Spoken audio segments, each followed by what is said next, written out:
Hello students, today we are going to start chapter number 1. It is the second part of this chapter. So the first heading is land. Land is seen in the form of stones, soil, big rocks. It is not flat everywhere. It is hilly in some places and flat in others. So land is made up of stones, soil, big rocks, and it is flat in some places and hilly in some places. All terrestrial animals, including men, live on the land. Okay, where we are living on the land. Some terrestrial dig bow in the ground for shelter. This means that they use land for fulfilling their need. Okay, some terrestrial dig ground for the shelter to fulfilling their need. We also use land for farming, building house and roads. Okay, we are using roads for making home, buildings and farming and roads. We made use of plants and animals in the forest that grow on land. Okay, plant and animal in the forest, they are also grow on the land. The minerals, crude oil and natural gas obtained from the earth are very important for us, and it is also obtained from the land. It means that land is an important resource. Let us see exactly what land is made up of. Okay, now we will see what exactly land is made up of. So here is an experiment. We will go to it. Take a transparent bottle, a handful of soil, some stones, sand, some dry leaves and water. Cut off the upper tapering part of bottle. Put the rest of the materials in the lower part and add water. Stir the mixture thoroughly and put it aside. After mixing all the things, we have to put it aside. Observe it the next day and answer. So here are some questions. So we will reply. Okay. How does the mixture in the bottle look now? So here we can see that there are some layers. The lower layer is of big stone. Okay, in the bottom, first layer is of big stone, then small stones, then sand, soil, dry leaves. Okay, these are the layers. Do you see layers in it? So yes, we can see layers in it. What is seen in the different layers from top to bottom? From top to bottom, we can see dry leaves, soil, sand, small stones, big stones. What is seen in the different layers from top to bottom? So this is our answer. Now the paragraph. The land on earth also looks like this.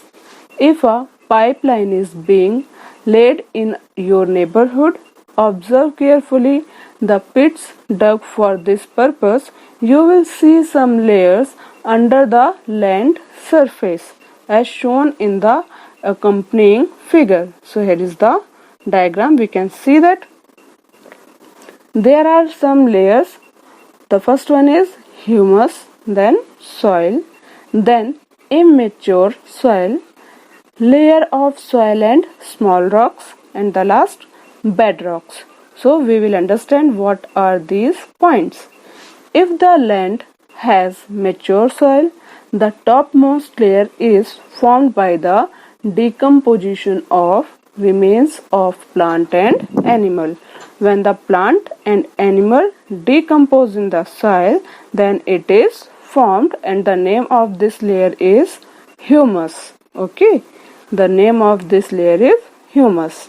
It is usually found in dense forest. The land below this is full of sand, soil, small stones, worms and insects. Soil and pieces of bedrocks are found below this layer, so this is known as immature soil. Okay, that's why this is known as immature soil.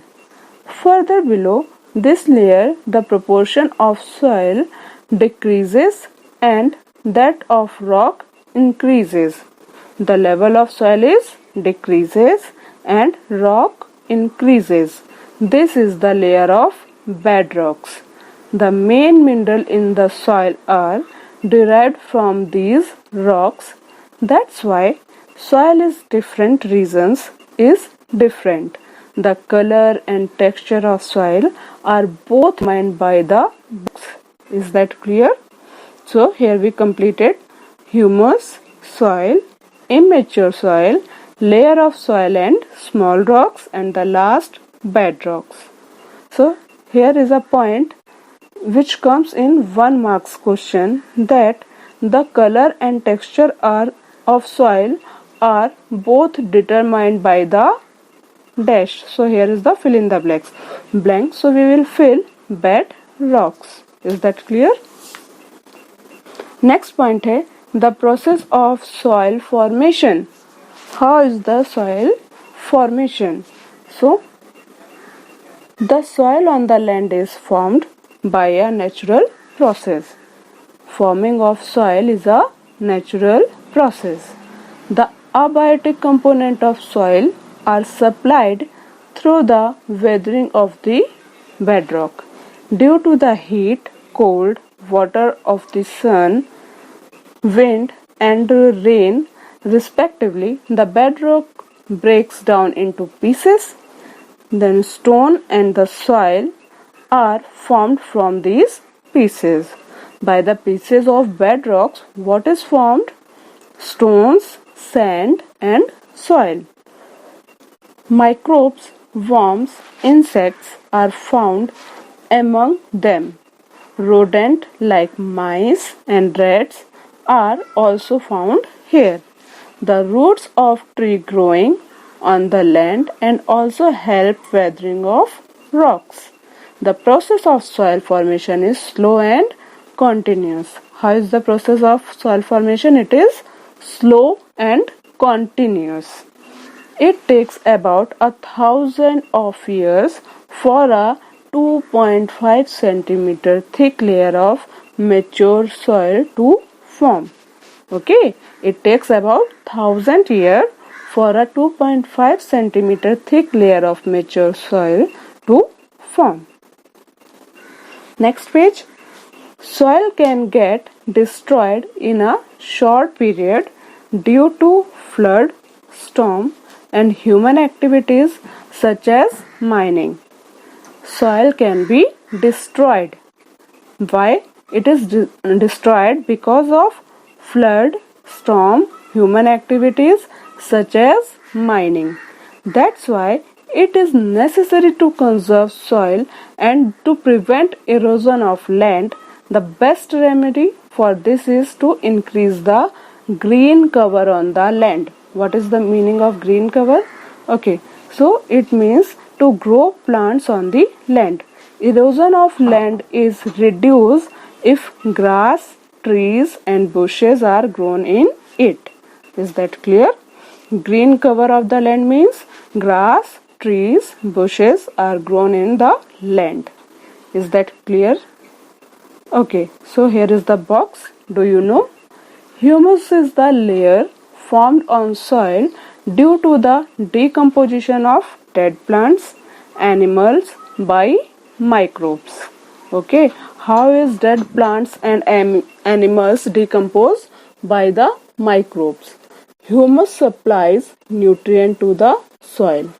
Humus is also important for aerating the soil and for holding water in the soil. The proportion of humus in the upper layer of good fertile soil is about 33% to 50%. Is that clear? So the next point is forest on land got buried underground due to the great upheavals that took place on the earth many ages ago. After that, process of formation of fossil fuels from the remains of living things took place underground.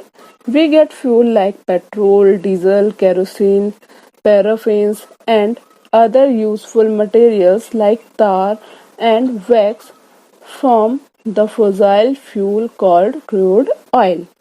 Okay, so what it means? What are the fossil fuel? These are we get fuel like petrol, diesel, kerosene, paraffin, and other useful material like tar and wax are formed by fossil fuel, which is called crude oil. Okay, is that clear? So the next point, living things use land, water, and air available on earth, and so does man. However, the portion of these resources that are actually put to use are very small as compared to the whole earth. Look at the following table. So here is the table: land, potable water or oxygen. So 29% land, 0.3% potable water, and 21% oxygen. Even in these small proportion, the resources shown in the above table are sufficient for all living things. Only it is very necessary for man to control his greed. In other words, he must use these resources judicially, with the awareness that they are meant for all other living things and not just for mankind. Okay, the man has greed, so they have to understand that and also aware that they are meant for all other living things and not just for mankind.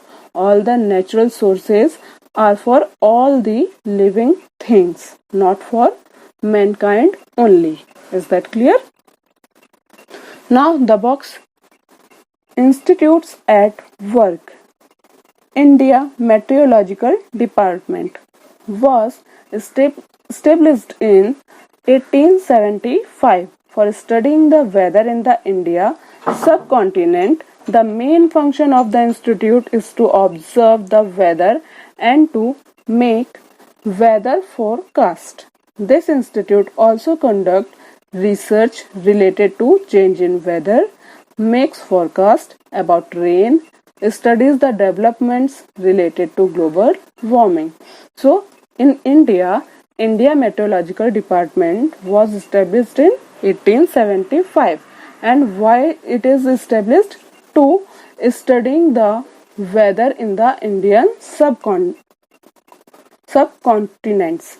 So by this they can inform us about the changes in weather. Also for rains, they can make forecast about rains and study the development related to the global warming. Okay, now what we have learned? The element available in the nature which fulfill the basic needs of living things are known as natural resources. Is that clear? The element available in the nature which fulfill the basic needs of living things are called as natural resources. Air, water and land are important natural resources. Soil has both biotic and abiotic constituents.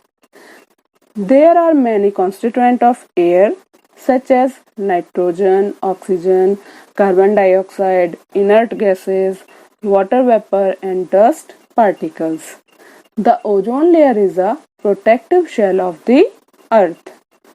We all know that about ozone layer. What is it? It is a protective shell of the earth. Natural resources should be used carefully and sparingly. Okay, so now we have completed our chapter. You all already written the exercise question. So now today's homework is to learn all the question of this chapter. Okay, you have to learn all the question of this chapter. Thank you, students.